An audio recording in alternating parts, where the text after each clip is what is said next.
Hello, this is Veterans News, a production of the United Veterans Organization of Nassau County. My name is Ed Allman. I'd like to thank Erica Bradley of North Shore TV for the use of her studio facilities here in Lake Success. I'd also like to thank Mike Peters for his technical support and for providing the training for our crew. The show is broadcast on public access television. I'd like to say hello to our viewers in both Nassau and Suffolk County.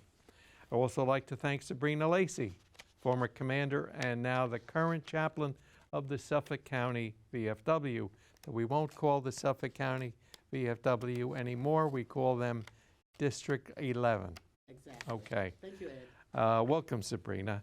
The guest today is Gary Port, a lawyer. He's an active member of the American Legion, and he's a representative of the U.S. Army. We'll talk to our guest in a few minutes. I'd like to thank our crew, though. On camera 1, we have General Robert Graneri. On camera 2, we have Mike Felix. And camera 3 is Mike Ferraro. Our graphics director is Bev Allman. Our assistant producer is Eric Spinner. Our assistant director, Gene Schurer, who directed a great Purple Heart and drum show last month. And Robert Lane, our always reliable director. By the way, if you'd like to see a member of the crew up here, he can come. All he has to do is find a guest. Now, let us remember our veterans who died recently. Phil Selt, an Army vet.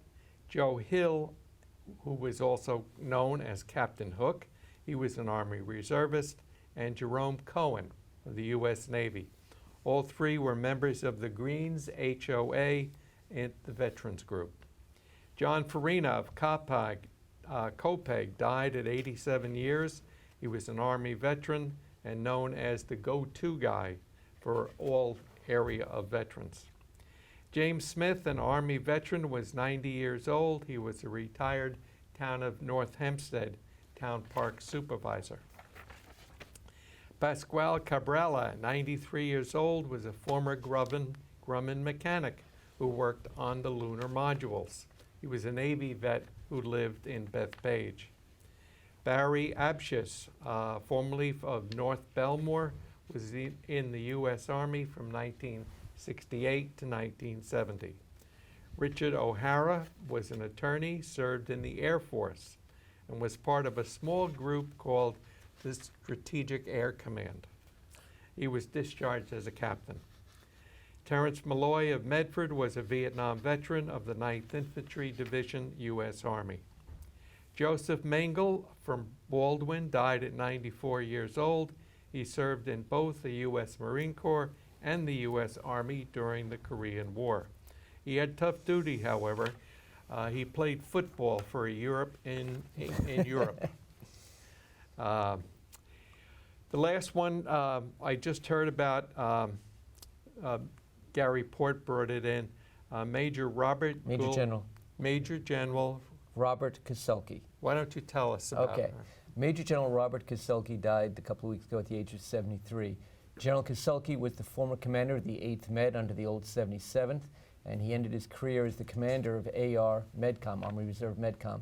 And in his post-Army career, he was an Army Reserve ambassador for the state of New York, covering northern New York from his home base up in Watertown. If you know a veteran who died recently and you would like the name mentioned here, just email me, please, at mardiv1@optimum.net. Okay, welcome, Gary.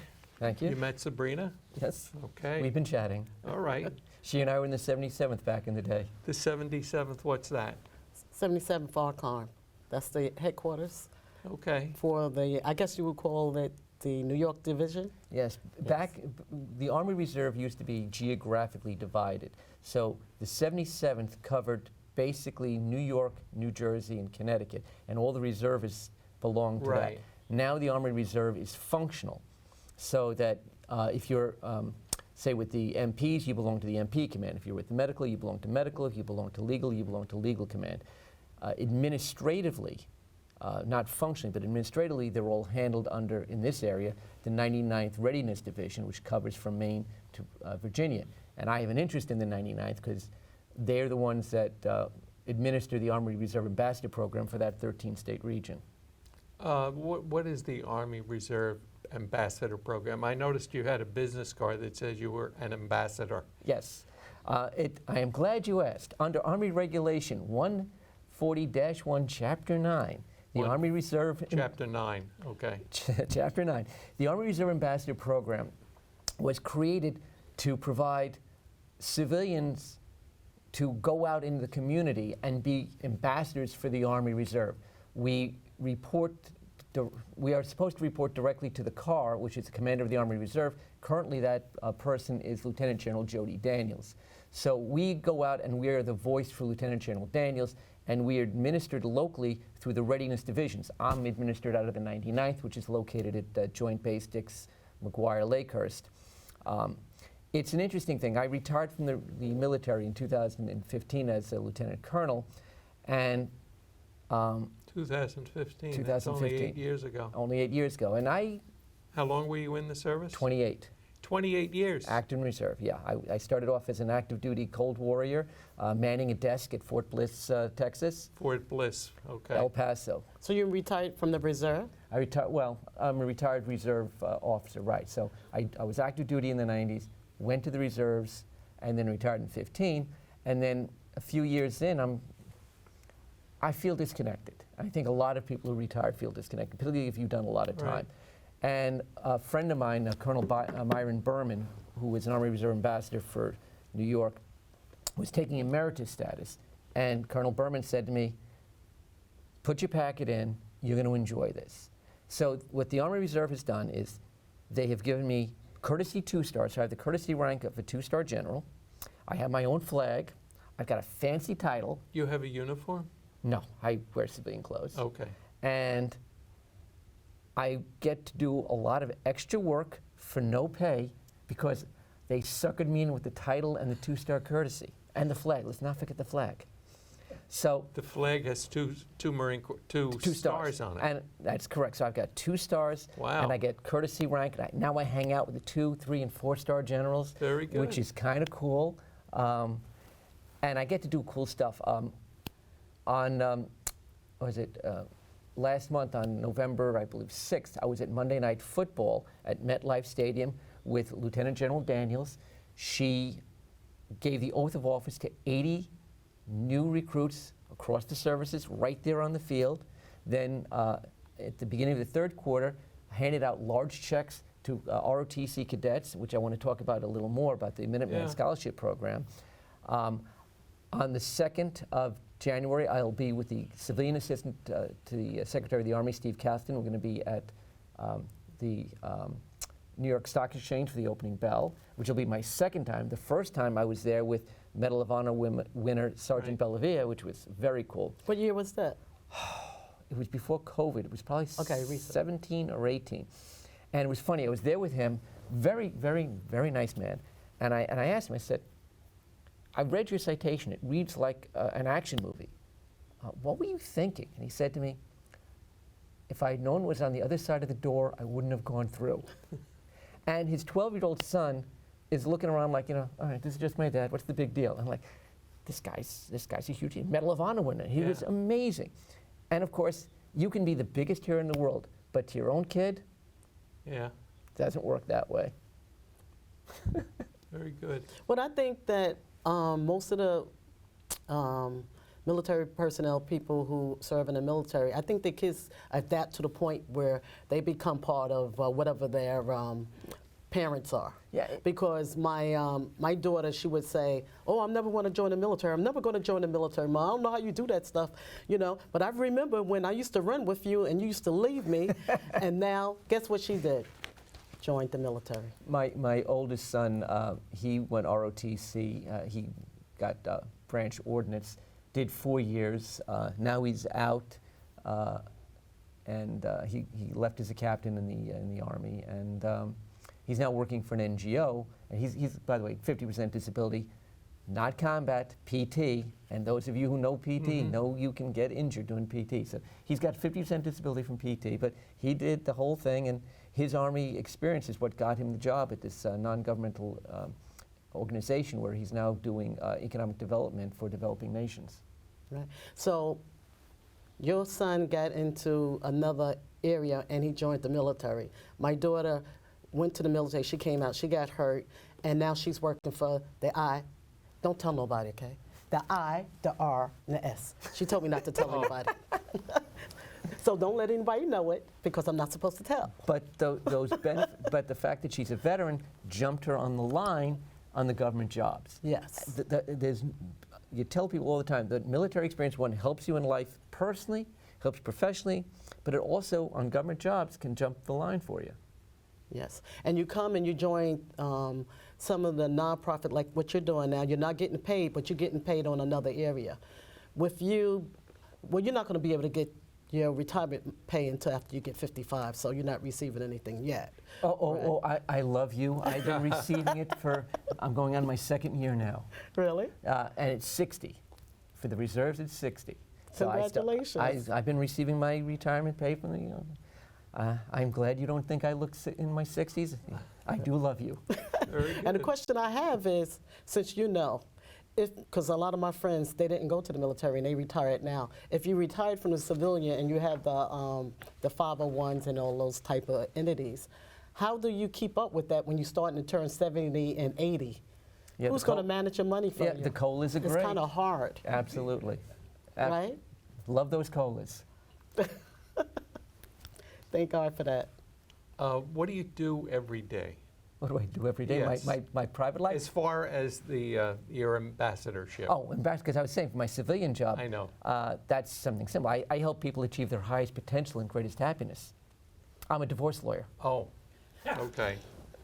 So you're very Thank busy, you. aren't You're you? welcome. You can laugh anytime. Very good. Thank Well- you, Mike. All right, basically what I like to do is help people achieve their greatest happiness one divorce at a time. Very good. So, but You're not divorced personally? no, I've been married Okay. 35 years. I know better. Okay. You know better? I know better. Where did you Okay. meet your wife? I met her at a party in New York. Oh, okay. My wife, being a nice Jewish boy from Brooklyn, I married a Jap. My wife's from Tokyo, though. And we just had our 35th anniversary. Okay. And it was last Jap, month. I just figured out what that Japanese is. American Japanese. princess. Okay. So we just had our 35th anniversary, and I asked her, I said, honey, I know what I've gotten from you from the last 35 years. Great wife, great mother to our kids. What have you gotten from me? She said, well, I've got great kids, nice house, and you idiot, I got a green card. And with your background, they can't take it away. Yeah. So anyway, getting back to what I do as an Army Yes. Reserve Ambassador, one of Yes. the best things I do as the Army Reserve Ambassador is college scholarships. We have something called the Minuteman Scholarship. The Army Reserve will pay 100% college tuition. 100% college tuition. All that we ask is 8 years as an Army Reserve officer. Not active duty. In fact, you have to commit to not going active duty. You can do an active duty tour, but you can't go on active duty. And while you are in college, you will drill with the reserve unit in what is called the SMP program, the Simultaneous Membership Program, and we will pay you as an E5 pay for your drills. And we'll give you a book allowance. So you will go to college and walk out not owing $250,000, but having that already paid off for you. And with the additional money that we give you, you may even have money in your pocket. But you're not a veteran after you're discharged. Well, you do 8 years as an Army Reserve officer. Right. So, But unless you've had the 6 month plus 1 day, you're not active duty. well, the issue, I have to take a back step on that one. Good. I thought the same thing that you did. And then the great Ben Pomerantz. Ben is the #2 at the New York State Veterans Administration. Ben does an amazing presentation on myths, and one of the things that turns out, that is a myth. If you were in combat, it doesn't make a difference whether or not you did the 180 days or not. You Right, can be a right. veteran in that situation. So, and there are other ways to get veteran status, but yeah, technically yes, to get veteran status you need 180 days. But if you do a 180-day tour, if you raise your hand and say, hey, I want to go away for 365, Right. you're a veteran. Right. So there are people, my law partner, he only did 45 days in Djibouti, but it was a combat zone, so he's a Right. veteran. Well, what is the purpose of them wanting that program? How is that benefiting the United States of America? Okay, first off, we need Army Reserve officers. The Army Reserve is literally the backbone of the Army. The active Army now realizes, and they've realized probably for a good decade now, that they cannot do anything without the reserves. The active component, just so people understand, a deal was made back in the 90s. The active component has the combat arms. The National Guard has combat arms. Army Reserve is combat service support. So we're talking about engineers. We're talking about logistics. We're talking about mechanics. We're talking about doctors, lawyers, AG, signal, chemical. So all the stuff that you need behind the tip of the point of the spear, that's the Army Reserve. So if you don't have the Army Reserve, yeah, we can project, we can do a force projection and put the 82nd Airborne out someplace. But what's going to be behind them? Without the Army Reserve, they're sitting out there without the logistical chain that they need, without the combat service support they need. They're really just isolated. So now the Army has started to realize this in a real meaningful way. So we do a number of training exercises throughout the year. We have something called JRTC, which is located at Fort Polk. We have NTC, which is located at Fort Irwin. And we've got other exercises for the reserves. And the active duty started to realize that they can't even do their training exercises properly without the reserves showing up and providing that support for the war game. So we literally cannot function as a military without the reserve. So the reserve officers are a critical component. And we need to get as many reserve officers as we can into the chain, which is why we've got this Minuteman Scholarship. And I will be honest with you, the last year we left 100 scholarships on the table. Okay, so I'm a lawyer. I have a family. And you're going to give me $100,000 to join this program when I can make $100,000 probably in 6 months. Well, that's the thing. Probably in 6 hours if you're a really good lawyer. You're 18 years old. You have looked around at all the things that you can get. And because of your parents' income level, you can't get these scholarships and grants. And your parents aren't super rich who can just write you a check without thinking about it. How are you going to go to college? Well, you're going to take out student loans. And because of your family's income, you make just enough money that you're going to have to take out large loans. So if you take a look at SUNY, if you go room and board, it's about $23,000, $25,000 a year. Okay? After 4 years, and this is with room and board, you're looking at $100,000. Okay? And now you're going to be paying interest on that, and you're going to be paying a lot of interest. If you're going to go to a school that is above that, maybe you're going to go to Columbia or you're going to go to Cornell, you're paying even more, NYU. So you may end up paying, well, borrowing $250,000. That's a house. And the Army will pay anything? 100%. Whether or not you go to Harvard or you go to Nassau Community? If you go to Nassau Community, we will pay for that, but it's not really the best thing. If we can, you can, from a cost-effective standpoint, I can give you a 2-, 3-, and 4-year scholarship. How many years of commitment do you have to do for that? 8. 8 years as an Army Reserve officer. Now the question that every parent out there, including me, because my grandson meets that criteria, right? What would make me want to put him in harm's way when the tension in this world is where it is now? Because I'm having trouble speaking to the parents now when I try to ask them to join the reserves or the regular military. Right, Sabrina, I think right now my grandson would be a good candidate to go into the reserves, okay. right? And now with your program, that's another entity because he's already in college. Well, so tell me how you convince my daughter to let him go into that program. First off, we're Army Reserve. We're not combat arms. So you're not going in as infantry. What are you going in as? Well, you're going in as combat service support. So you're looking at maybe AG, human resources. Maybe you're going in as logistics, supply.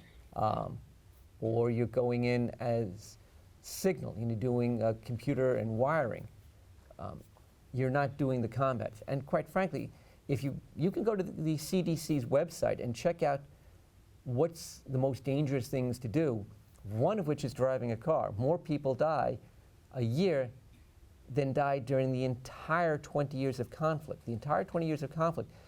And I'm not minimizing it because these were our brothers and sisters. Right, but 7,400 people died in 20 years of conflict. Right. Okay?